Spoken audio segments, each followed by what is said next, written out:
One of the things that we've been talking about for a very long time on That Park Place is the fact that the Fox merger, which Disney overpaid for by a factor of maybe $30 billion, is in fact what has saved the company in the recent years. Well, Bob Iger has said the creative engine is fixed at Disney. We can't help but notice the Deadpool and Wolverine is very much a Fox movie, or any of the big Avatar numbers that they've been pulling are actually Fox figures that they're pulling in. However, Bob Iger, on an earnings call while trying to defend the Fox purchase, might have let the mask slip a little bit and admitted that it wasn't Disney that fixed the company, it was Fox. Let's talk about that on That Park Place.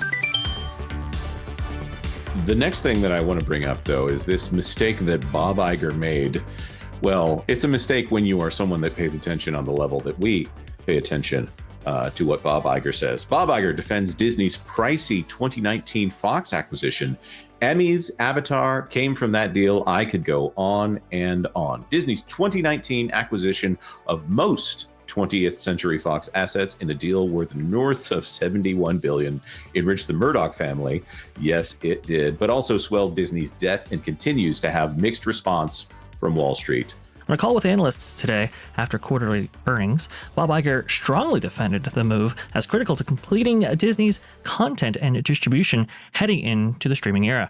In late 2017, when we announced initially that we were acquiring assets from 20th Century Fox, we specifically mentioned that we were doing so through the lens of streaming. We saw a world where streaming was going to proliferate, and we knew we needed not only more content, but with more distribution, he said in response to a question about media consolidation.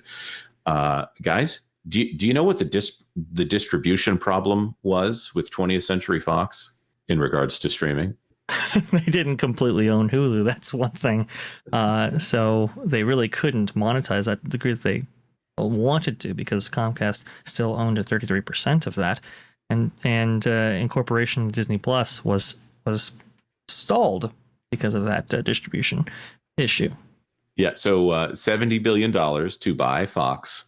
And let's see, so they are currently on track to pay $15 billion for the outstanding share of Hulu, which would mean that, okay, $16 billion for the India assets there, maybe about $15 to $16 billion for the Hulu assets there. That leaves, let's see, about 60% of the company that is not streaming. Culture? Look, all the networks and everything that came along with it was the downside of everything. All the stuff that is on their way out, the dinosaurs that are dying off, everything else really hampered their deal. They also don't truly know how to distribute any of the material that came along with the Hulu acquisition, or I should say with Fox towards Hulu. They're finally figuring that out now, but it's only how many years later. And look, it's all that dead weight that they acquired, just a bunch of it. A lot of stuff that, outside of the IPs and the completed films and the catalog, the library, whatever you want to call it, you have all these network things that you already had your own like giant chunk of dying dinosaurs. You didn't need somebody else's, and if that's truly where you saw your future, that's probably one of the worst aspects of that deal. Well, in addition to the fact they paid too much for it, but yeah. Well, yeah, $70 billion when they should have paid $40 billion for 40. it. Yeah, well, that's what we were saying that way back then. Like, this was worth about $46 billion. That's about $46 billion. So then here's the thing that I want to focus on in this story. And with that came just a tremendous amount of content. When you talk about 60 Emmys, so much of that came from that acquisition. When we talk about Avatar, for instance, that came from that acquisition, I could go on and on. In addition, people forget when it came to control of Hulu and ultimately ownership of Hulu, that distribution packaged well, integrated well with Disney Plus has enabled us to achieve numbers we've achieved and an ability to really see into the future of streaming through a very optimistic lens. I see two separate admissions here as far as Disney's business. First of all, the fact that the Disney content that is supposed to be the IP pillars of this company, the big pillars of this company, Star Wars and Marvel, in which they've based most of their most recent IP additions to their theme parks, those did not come from the Fox acquisition. They're saying it's Avatar. That's the big thing. And the other things that they bought from Fox that are giving them their recent wins here. So I feel like this is a tacit admission that the Disney content is not getting them the wins these days. It's the stuff they happen to buy, which is a frequent problem with Bob Iger. Well, that's definitely what he's admitting. I mean, and we've covered it here, Jonas. We've heard internally that a lot of the TV guys, for example, believe that the Fox is a better run machine than maybe the Disney engine is right now. The emphasis on Avatar, let's say at Disneyland. Remember, that was one of the first projects that Bob Iger announced himself on the first earnings call that he returned. The emphasis has definitely been placed on Fox, and that also is an admission that if look at the unenviable position that they would actually be in if they didn't have those Fox assets right there. This is definitely admitting that Fox is really the revenue driver for the entire company. I believe also too, Variety, I'm not mistaken, they had an article, I want to say a couple of months ago, talking about how their box office prospects have really been shored up by those Fox assets specifically. Well, look at one of their winning films this year. It wasn't overwhelmingly profitable, but it wasn't a flop. It was like stopping the flop matrix that they were developing. Was the Apes movie? You know, if the Kingdom of the Planets of the Apes, and I mean, there's and as he points out, the Emmys come from FX. That's where they came from, not Hulu directly. They just rebranded them Hulu. But the Bear's an FX product. All this stuff came out of Fox. Their success, they've mitigated so much stuff, right? And what happened was they hadn't gotten around to changing the culture of Fox yet. They hadn't destroyed Fox yet. So, you know, they kind of left a lot of the stuff running because they didn't know what to do with it quite yet, which is saving grace. I think you've made a very good point here, in my opinion. Culture. Go back to that. Go back to that screen, Vash. Looking at this, of course, Deadpool and Wolverine. That's a Fox acquisition. Alien Romulus. Those are the big things. And of course, Avatar. They bought the company that has the distribution rights to the biggest film in existence. So good for them. They now have more complete control, although James Cameron ultimately has control. It's also a property that they have almost no say in what goes into those movies, which is probably why they do so well at the box office. But looking at the Hulu deal, I'm done with it now, Vash. I'm going to go back over here.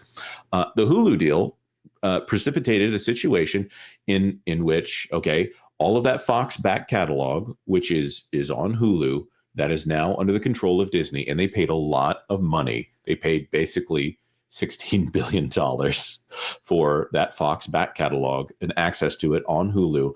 But it also put them in a situation where NBC, which was the other partner here, decided, they overplayed their hand and said NBC is going to have no control. Brian Roberts did not like that. The CEO of Comcast that owns NBC did not like that at all. In fact, he went for legal recourse, and it ended up in high-level arbitration against the Disney company for pushing them out of control of Hulu. And Brian Roberts said, you know what? We're going to take our content like The Office, which was on Hulu, and take their content, that NBC content that serves them so well over there on Peacock, which they have a super low cost of customer acquisition over there at Peacock. It's still not quite profitable yet, but they're not trying to bet the entire company on it.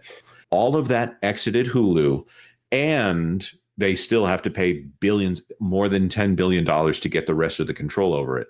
So in some ways, they've damaged Hulu as well. They've diminished Hulu in order to get Hulu, and they try to say that $70 billion was for streaming.